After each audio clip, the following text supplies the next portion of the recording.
Hello guys, this is Teacher Anna. So yesterday po sa live ko, may mga nagtatanong kung rinig daw ba yung ingay ng baby kapag gamit itong Jabra Evolve 20ms. By the way, ngayon hindi ko ginagamit pa tong Jabra Evolve 20ms na to. Nakadirect siya dyan sa audio ng phone ko.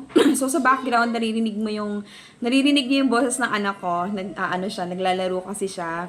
Kaya naririnig niyo pa yung boses niya. And ayun, may naghuhugas ng plato sa kusina.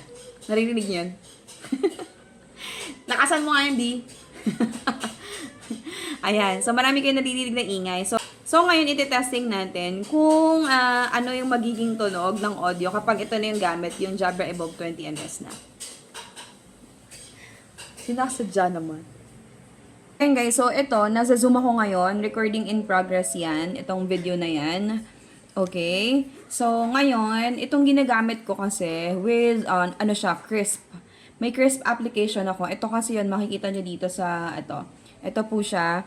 Naka-Crisp yan, naka-cancel yung noise. Nagpa-install ako ng Crisp software para talagang walang maririnig na background.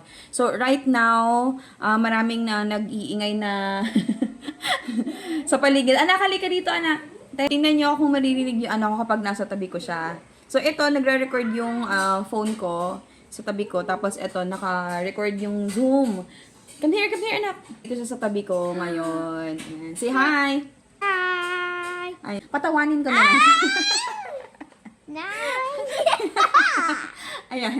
Narinig niyo ba siya? Ayan, tumitili pa siya. Ayan. Patawanin ko na lang siya. Ayan.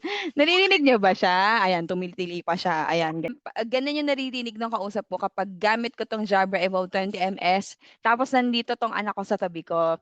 Ayan. Ngayon, tingnan natin paano pag walang crisp. Ayan. Kasi nga, di ba, honest review talaga to. Isa-set ko naman siya ngayon na ang headset lang is tagang Jabra Evolve 20ms. Ayan. Ganun yung naririnig ng kausap ko kapag gamit ko tong Jabra Evolve 20ms. Tapos nandito tong anak ko sa tabi ko. Yan. Ngayon, tingnan natin paano pag walang crisp. Yan. Kasi nga, di ba, honest review talaga to. Isa-set ko naman siya ngayon na ang headset lang is talagang Jabra Evolve 20ms. Ayan, nakaset na siya, guys. Nawala na yung crisp dito. Nakita niyo naman, di ba? Oh, kilitiin ulit kita. Nakaset na siya, guys. Nawala na yung crisp dito. Nakita niyo naman, di ba? So, ayan, kilitiin ulit kita. Ayan yung tunog kapag walang crisp. Ito, Jabra Evolve 20ms lang siya. So, naririnig niyo ba yung anak ko? Ayan. Yun yung participation mo dito. Ganun yung difference, di ba? So, ano sa tingin niyo, guys? Ano pa bang pwede kong iset? Ito naman yung microphone naman ng microphone itong webcam naman. So, yan. Ito naman yung ginagamit. Ginagamit ko ngayon sa sounds na yan. So, kapag yan naman yung